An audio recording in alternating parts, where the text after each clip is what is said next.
محترم ناظرین، السلام علیکم ورحمۃ اللہ تعالی وبرکاتہ۔ آپ تمامی ناظرین کا میرے یوٹیوب چینل پہ خیر مقدم ہے۔ نحمدہ و نصلی علی رسولہ الکریم، اما بعد، فاعوذ باللہ من الشیطان الرجیم، بسم اللہ الرحمن الرحیم۔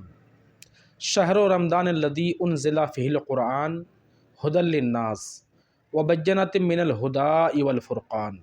حضرات، آپ اور ہم بہت ہی خوش نصیب ہیں چونکہ یہ ماہ رمضان ہمارے اور آپ کے سامنے آیا ہے۔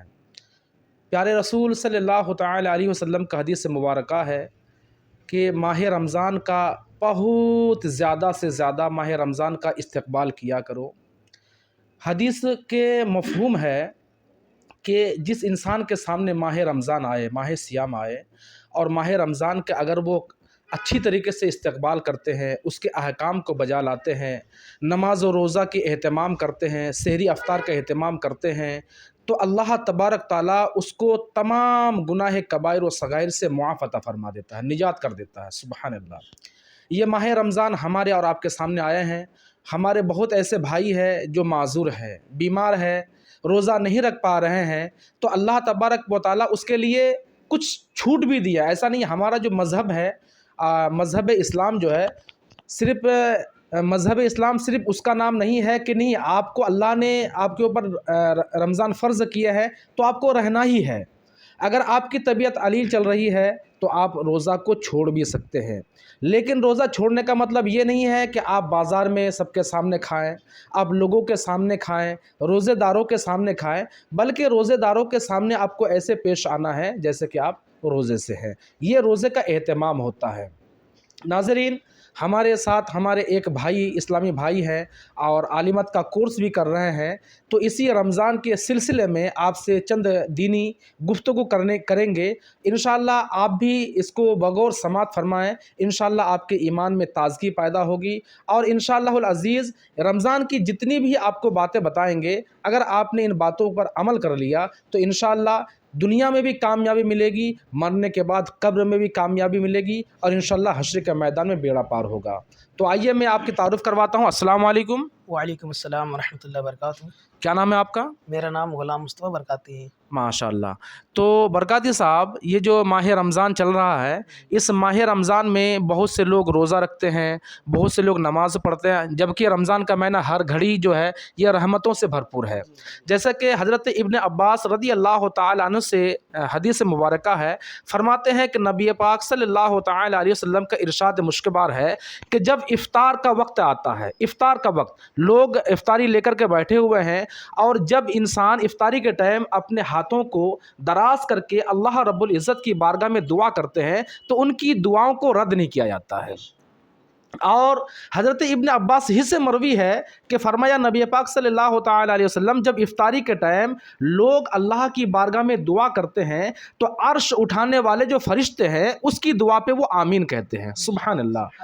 اب عرش اٹھانے والے جو فرشتے روزے دار کی دعا میں آمین کہے تو ظاہر سی بات ہے اللہ رب العزت اس کی دعا کو ضرور قبول عطا فرمائے گا۔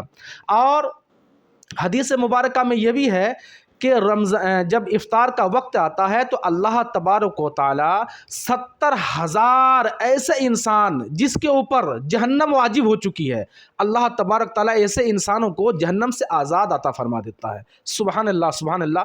تو یہ ماہ رمضان کا بہت ہی ہم لوگ استقبال کریں، اور جہاں تک ہو سکے اس کا اہتمام، سحری، تراویح، نماز، روزہ، جتنی بھی چیزیں ہیں اللہ تبارک تعالیٰ نے ہمارے اور آپ کے لیے دی ہیں، اس کا اہتمام کریں۔ تو آئیے ہم برکاتی صاحب سے کچھ دینی باتوں کو لے کر کے رمضان کے سلسلے میں چند باتوں کو پوچھتے ہیں، اور انشاءاللہ یہ آپ کو کوشش یہ کریں گے کہ آپ کے ذہن نشی آپ کریں گے۔ السلام علیکم ورحمۃ اللہ وبرکاتہ۔ وعلیکم السلام ورحمۃ الحمد للہ رب العالمین والصلاة والسلام علی سید المرسلین، اما بعد، فاعوذ باللہ من الشیطان الرجیم، بسم اللہ الرحمن الرحیم۔ ان الدین عند اللہ الاسلام، صدق اللہ العلی العظیم، بلغنا رسولہ النبی المتین الکریم، ونحن علی ذلک من الشاہدین والشاکرین، والحمد للہ رب العالمین۔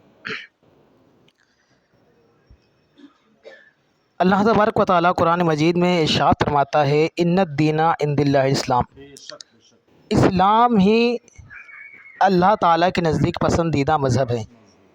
بہت سارے مذاہب آئے، مذہب عیسیٰ، مذہب موسیٰ، اور بھی کافی سارے مذاہب ہمارے سامنے درپیش ہوئے، تو لیکن جو سب سے جو پسندیدہ مذہب جو اللہ تبارک و تعالیٰ نے قرآن مجید میں فرمایا تو مذہب اسلام ہے۔ اور اس کی کئی طرح کی تعریف بھی کی گئی، جیسے کہ نور الانوار ایک کتاب ہے، تو اس میں مذہب عیسیٰ کا بتایا گیا، مذہب موسیٰ کو بھی بتایا گیا۔ اب مذہب موسیٰ اور عیسیٰ ان دونوں میں کا مذہب الگ ہے، تو جب ایک مذہب ہو اہل سنت والجماعت بھی ہے اس میں سے، تو مذہب عیسیٰ اور مذہب موسیٰ کیا ہے؟ تو سب سے پہلے اس کو جانتے ہیں کہ مذہب عیسیٰ اور مذہب موسیٰ میں جو افراط و تفریط تھی، یعنی کمی اور زیادتی تھی، یعنی کم اور زیادتی تھی، سختی تھی، یوں مان لیجئے کہ حضرت عیسیٰ علیہ السلام کی جو مذہب تھا تو اس میں کیا آسانیاں تھیں، اور جو حضرت موسیٰ علیہ السلام کا جو مذہب تھا اس میں سختی تھی۔ اب کس طرح سختی تھی اور کس طرح آسانی تھی اس کو سماعت کرتے ہیں۔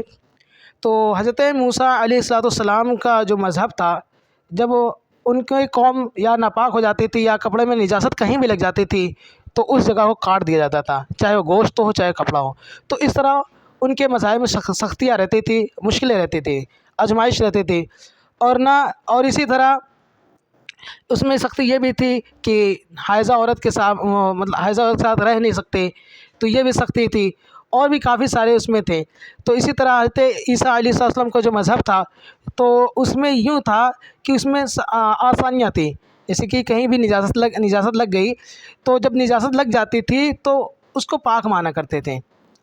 اور اس کے علاوہ بھی مطلب یہ کہ حائضہ عورت کے ساتھ رہنا تو یہ مطلب اس کو برا نہیں جانتے تھے، اس کے ساتھ وطی کرنا تو اس کو برا نہیں جانتے تھے، لیکن وہ مذہب موسیٰ میں یہ تھا کہ وطی نہیں کر سکتے تھے۔ تو بات دراصل یہاں پہ آتی ہے کہ جو مذہب اسلام جو ہمارا ہے، اہل سنت والجماعت جس کو کہا جاتا ہے، تو اس میں افراط و تفریط دونوں ہے، یعنی جہاں پہ سختی ہونا چاہیے مذہب اہل سنت میں وہاں پہ سختی ہے، جہاں پہ آسانیاں ہونا چاہیے وہاں پہ آسانیاں ہیں۔ تو یہ اہل سنت والجماعت اصلی تعریف ہو چکی۔ اب ہم بات کرتے ہیں کہ مذہب اہل سنت کی، کہ مذہب اہل سنت ہے کیا؟ تو مذہب اہل سنت یہ ہے کہ اس میں افراط تفریط دونوں ہیں، یعنی کہ جہاں پہ آسانی ہونا چاہیے وہاں پہ آسانی ہے، اور جہاں پہ مشکل ہونا چاہیے وہاں پہ مشکل ہے۔ اور جس طرح مذہب موسیٰ میں تھا کہ وہ لوگ اپنے جس جگہ نجاست لگ جاتی تھی، کپڑا ہو یا بدن میں کوئی اجزا ہو، حصہ ہو، تو اس کو کاٹ دیا کرتے تھے۔ اور مذہب عیسیٰ میں یہ تھا کہ اس میں ناپاکی وغیرہ لگ جاتی تو کوئی دقت نہیں، اس کو جھاڑ کے صاف کر دیا کرتے تھے۔ تو بات یہاں پہ مذہب اہل سنت میں یہ ہے کہ جہاں پر ہمارے لیے آسانی ہو، جیسے کہ فار ایگزامپل نجاست ہماری لگی، اب وہ صاف کرنے سے جاتی ہے تو اس کو صاف کر دیں گے، دھلنے جاتی ہے دھل دیتے ہیں۔ تو مذہب اہل سنت میں یہ تھا کہ جہاں پہ دھلنے کا جیسے سسٹم بن رہا ہے کہ یہاں پہ دھلنے سے نجاست جو ہوگی ختم ہو جائے گی، دور ہو جائے گی، تو اس کو کیا ہے اس کو دھل دیا جاتا تھا۔ اور جہاں پہ مشکل ہے، جہاں پہ مشکل مطلب وہاں پہ مشکل ہونا چاہیے تو وہاں پہ مشکل ہے مطلب ہوتے ہیں۔ اب بات کرتے ہیں جو ہمارا مذہب اہل سنت ہے، تو اس میں ایک حدیث کریمہ ہے کہ اللہ کے پیارے نبی کریم صلی اللہ علیہ وسلم نے ارشاد فرمایا، بین الاسلام علی خمس شہادۃ لا الہ الا اللہ واشہد ان محمدا عبدہ ورسولہ، اقام الصلاۃ و ایتاء الزکوٰۃ و صوم رمضان و تحج البیت۔ تو یہ ایک حدیث کریمہ ہے جو کہ بخاری شریف سے لی گئی ہے۔ تو اس کا مفہوم جو میں نے آپ کو عرض کیا، پیش کیا، تو بات یہاں پہ ہے جو اسلام کی جو بنیاد چیزیں ہیں وہ 5 چیزیں ہیں۔ یہ بہت سے لوگوں کو یہ بھی معلوم نہیں ہوتا کہ اسلام میں کتنی بنیادی باتیں ہیں۔ تو بنیادی جو باتیں ہیں وہ 5 چیزیں ہیں۔ پہلا یہ ہے کہ کلمہ طیبہ پڑھنا کہ اللہ تعالیٰ کے سوا کوئی معبود نہیں اور محمد مصطفیٰ صلی اللہ علیہ وسلم اللہ کے رسول ہیں۔ تو یہ پہلی چیز ہو گئی۔ اب دوسری چیز کیا ہے؟ دوسری چیز نماز ہے۔ اب نماز میں قرآن پاک میں ذکر آیا، نماز کا بھی ذکر آیا، اور اس کے علاوہ پھر اس کے بعد جو تیسری چیز آتی ہے ہمارا روزہ آتا ہے، نماز روزہ، پھر اس کے بعد حج آتی ہے چوتھی چیز، اور پھر اس کے بعد 5ویں چیز ہوتی ہے زکوٰۃ۔ تو یہ کیا ہے؟ اسلام کی بنیادی چیزیں ہو گئیں۔ اب اسی میں سے جو آتا ہے یہ رمضان کے مہینے میں جو روزہ رکھا جاتا ہے تو روزہ آتا ہے۔ روزہ کیا ہے؟ اب روزہ جو ہے، روزہ کی تعریف یہ ہے کہ صبح صادق سے لے کر اور وقت زوال ہونے تک، یعنی سورج کے ڈوبنے تک کیا بھوکا رہنا، اس کو کیا کہتے ہیں؟ روزہ کہتے ہیں۔ تو روزہ کی یہ تعریف ہو گئی۔ اب مسئلہ یہ پیدا ہوتا ہے کہ روزہ کس پر فرض ہے؟ روزہ کی تعریف ہو گئی، اب روزہ کس پر فرض ہے؟ تو روزہ ہر عاقل بالغ مرد عورت پر فرض ہے، دونوں پر فرض ہے۔ اب اس کے طرح طرح کے مسائل بھی ہوتے ہیں کہ عورت کے لیے بھی الگ مسائل ہوتے ہیں اور مرد حضرات کے بھی الگ الگ مسائل ہوتے ہیں، اور بالغ جو ہو جاتے ہیں ان کے لیے بھی مسائل ہوتے ہیں۔ تو جیسے کہ عورت ہے، جیسے کہ حائضہ ہے، تو ناپاک کی حالت میں جیسے کہ روزہ نہیں رکھ سکتی، تو یہ ہے کہ اس کے بعد میں اس کو وہ روزہ رکھنا پڑے گا، تو یہ مسئلہ ہے۔ اور جو کہ قانون شریعت میں بھی ہے اور باہر شریعت میں بھی ہے۔ تو اسی طرح مطلب یہ ہے کہ روزہ رکھنا ہم پر کیا ہے، فرض ہے۔ اور اسی طرح اب رمضان کے دن میں تراویح پڑھی جاتی ہے۔ اب تراویح کیا ہے؟ تراویح یہ ہے کہ اس میں کیا ہے 20 رکعتیں نماز پڑھی جاتی ہیں جو کہ سنت مؤکدہ ہوتی ہیں۔ اور سنت مؤکدہ جو ہوتی ہے وہ واجب کے حکم میں ہوتی ہے، اور واجب کے جو حکم ہوتی ہے اگر کوئی شخص اس کو چھوڑتا ہے تو کیا وہ گنہگار ہو جائے گا۔ کوئی بھی شخص تراویح کی نماز کو چھوڑتا ہے تو وہ گنہگار ہو جائے گا۔ اور اگر بستی ہے محلہ اپنا تو وہاں پہ ایک مرتبہ قرآن پاک کو مکمل کرنا یہ بھی کیا ہے، سنت مؤکدہ ہے، فرض ہے۔ تو اس کو اگر وہاں کے لوگوں نے اگر اس کو نہ پڑھا، قرآن پاک کو نہ سنا، تو وہاں کے جتنے بھی لوگ ہیں سب گنہگار ہو جائیں گے۔ تو یہ طرح طرح کے مسائل جو ہوتے ہیں یہ وارث شریعت میں بھی ہے اور انوار شریعت میں بھی ہے اور اسی طرح قانون شریعت میں بھی ہے۔ تو اس کا مطلب مطالعہ ضرور سے ضرور کیا جائے۔ اور بالخصوص یہ بھی دیکھا جاتا ہے ہماری قوموں میں کہ لوگ علم سے دور بھاگتے ہیں، اور جو ہمارے لیے جو علم ضروری ہے اس کو بھی آج کل چھوڑتے ہوئے نظر آ رہے ہیں، نماز چھوڑتے ہوئے نظر آ رہے ہیں، روزہ چھوڑتے ہوئے نظر آ رہے ہیں جو کہ روزہ فرض کیے گئے ہیں۔ اب نماز جو ہے وہ 5 وقتوں کی ہوتی ہے، اس کو بھی چھوڑتے نظر آتے ہیں لوگ۔ تو یہ کیا ہے، سب اس سے گناہ، اگر کوئی شخص ایک وقت کی نماز کو چھوڑتا ہے تو وہ گنہگار ہوتا ہے، اور دوسری بات وہ جہنم کا وہ راستہ کھول دیا جاتا ہے جس سے وہ داخل کیا جائے گا۔ اللہ اکبر۔ تو اس سے ہمیں مسلمانوں کو جتنے ہیں بچنا چاہیے اور نماز کو پڑھتے رہنا چاہیے۔ روزہ ہے، جب روزہ کا وقت آتا ہے تو رمضان کا مہینہ آتا ہے تو اس میں روزہ رکھنا چاہیے کیونکہ یہ ہم پر فرض کیا گیا ہے۔ اور بالخصوص یہ تعلیمات کا میں چلوں گا تعلیمات کی طرف کہ تعلیمات میں ہم لوگوں کا مطلب یہ وہ ہے کہ اس میں دھیان نہیں دیا جاتا۔ اس میں جب دھیان نہیں دیا جاتا کہ لوگ اس میں نماز کس طرح پڑھتے ہیں، طرح لوگوں کو دیکھا گیا ہے نماز میں کہ وہ نیت کرتے ہیں تو اللہ اکبر کہتے ہیں تو ہاتھ اٹھائے نہیں، سیدھا نیت مان لیا، مطلب کئی طریقے سے بھی ہیں۔ اور اسی طرح بھی دائیں بائیں نظر گھمانا، اور کل ایک شخص کو میں نے دیکھا کہ وہ پورا 90 ڈگری سے بالکل پھر گیا تھا، وہ ادھر ادھر دیکھ رہا ہے تراویح کے دوران۔ تو یہ کیا ہے، یہ پڑھے لکھے نہیں ہوتے تو اس میں کیا ہوتا ہے کہ وہ نماز میں بھی جو درستگی ہونا چاہیے، جو اس کا حق ہے نماز کا، اس کو ادا نہیں کر پاتے ہیں۔ تو بالخصوص اس میں اور کم سے کم ہر مسلمان کو اگر اتنا بھی علم نہ سیکھے تو کم سے کم فرض علوم تو سیکھ لینا ہی چاہیے۔ اب فرض علوم کیا ہے؟ فرض علوم یہ ہے کہ کم سے کم فرض علوم اسے کہتے ہیں کہ اپنے جو شریعت کے جو مسائل ہیں اس کو کم سے کم اس کو سیکھ ہی لینا چاہیے۔ اب اس میں کیا اپنے میں جو مسائل جو فرض علوم ہے اس میں کیا کیا آتے ہیں، تو اس میں جو آتے ہیں نماز آتی ہے، روزہ آتا ہے، حج آتا ہے، زکوٰۃ آتی ہے، اور اسی طرح طہارت کس طرح کی جاتی ہے۔ تو یہ کیا ہے، ضروری مسائل ہے، اس کو فرض علوم کہا جاتا ہے۔ تو بالخصوص تو اس کو سیکھ ہی لینا چاہیے۔